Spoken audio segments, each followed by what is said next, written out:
Okay, let's take a look at how some of this has been modeled already for the amplifier, and let's take a look at how you can unwrap some of this stuff. I'm going to start with some of the odd objects first that you're going to probably cringe when you see. One of them is going to be this grill on the front, so Alt Q. I'm going to isolate that, and this is, a nice grill. It's sort of a woven material grill, front you'll find to them. It's in this sort of amp that I went for, it's got that kind of brownie color, but they can be all sorts of things, black or whatever. But this was really, really easy to model. So I'm going to go ahead and select it. And again, I'm looking at the version here that has, the array modifier intact on it. You cannot use the file with no array on it. It has to be this one. Okay. So I'm going to go right to the bottom of the stack. And what we're going to notice is that's all I modeled. Okay. That's the entirety of it. There's nothing else to it. In fact, I didn't even model that geometry. I'm going to turn off renderable and viewport, and I want to make sure that I turn off this filter up here, this little blue job here. This allows us to be able to see splines, because right now, if you look at the filter, I'll right click on it, it says show renderable only, so it's off.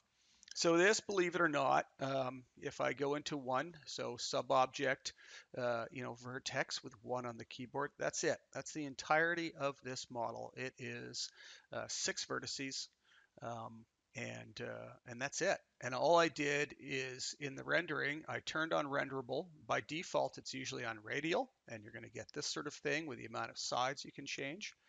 I turned it on to rectangular, and I set the rectangular to be the width and everything that I wanted. Okay, so I'm not even generating geometry here. I'm not collapsing it to an editable poly. I'm leaving it as a line. The other thing that I did is I turn off cap because we don't want the ends. We don't need these ends on here because we want to be able to weld it all together. So there's that done. Now, if you want to unwrap this, generate mapping coordinates, just unwrap these parts. Now you're going to find out that it's probably not going to help us a whole lot, when it comes right down to it. It's not going to be a completely ideal situation if we do that. And so I'm going to show you the easy way to deal with this. The next thing here is I'm just going to turn off sub-object with 1 on the keyboard, 1, 2, 3, 4, 5 for your sub-object levels. Let's go to the array modifier. It'll take a second to think, especially on my old system. And there you have the entire thing. I'll turn off show end result, which is that button right there, and that is alt tilde, sorry. So you're just seeing the array. So with the array, if I turn off F4, it's kind of hard to see unless the lighting stops. You can see a line right here across and a line there just slightly.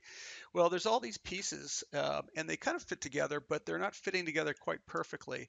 And so they need to be welded together. The way I've modeled it is allowed them to fit very closely together in the array modifier. Now in the array modifier, what I've done is a few really cool things.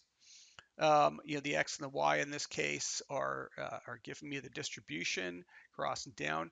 I've changed it it's set on relative offset so that it sets itself up perfectly based on the original width and height of the object. So I don't even need to space it out or anything. It does it automatically. Just needed to type in how many I needed. But to be able to get this to fit together properly, I had to use under the transform rollout, I had to set it to alternating from all.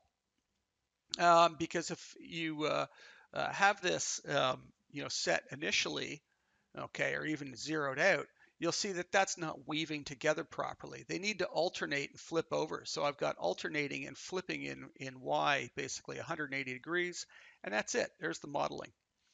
Now, the next thing I need to do on top of the stack here is the vertex weld and really low threshold, because if you start cranking that threshold up, it'll start welding it all into a singularity, which isn't what you want.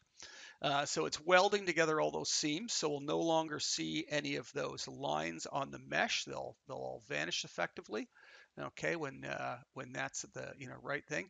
And then I threw a noise modifier on top so that it just sort of broke it up, played with the scale, played with my XY values in this particular case, because the viewport and the orientation of the local axis, which in this case it's kind of hard to see with it, but You can see that in this case, Z is pointing out at us. Okay.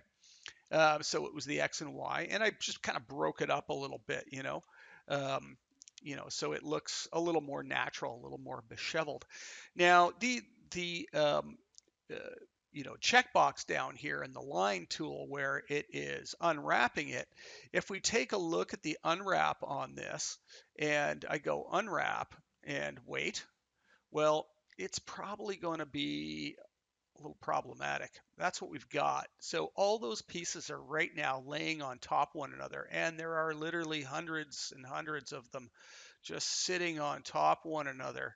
And frankly, trying to arrange all that, you could go ahead and pack it all together, but that's going to be a bit of a disaster. You have to ask yourself, how close are we going to see this? Does it really need to be 100% flat? Do we really need to unwrap it all the way around this? I mean, we'd have to fly into this and fly straight through this mesh and into the inside of the amplifier to notice that the texture on the front, for instance, was the exact same texture on the back, or that it had a slight bit of stretching on the sides. I mean, it would be absolutely ridiculous to try and unwrap all of that for what it is. So I'm not even going to use the unwrap modifier. I'm going to place the UVW map modifier on it. And the UVW map modifier, I'll hit 1 to go into the sub-object gizmo. You can see it's just got this gizmo here. And essentially, it's going to apply the mapping from the front. That is unwrapped with a planar map from the front. You could use the unwrap modifier, but why bother? Because what's really cool is the UV map modifier is procedural. And remember, I've talked about using procedural modifiers and whatnot and advantages of them. It's going to update if I make any changes below the stack. It will automatically update, sorry. So guess what? It's done. I don't even need to collapse the stack on this. I could go ahead and texture it. Okay. I couldn't texture right around one of these because it's just going to project it from the front and push it right through. But it doesn't matter. We're never going to see it in the back because when we look at it in context, how are we ever going to see the fact that we haven't just stuck a texture on the front? That's done.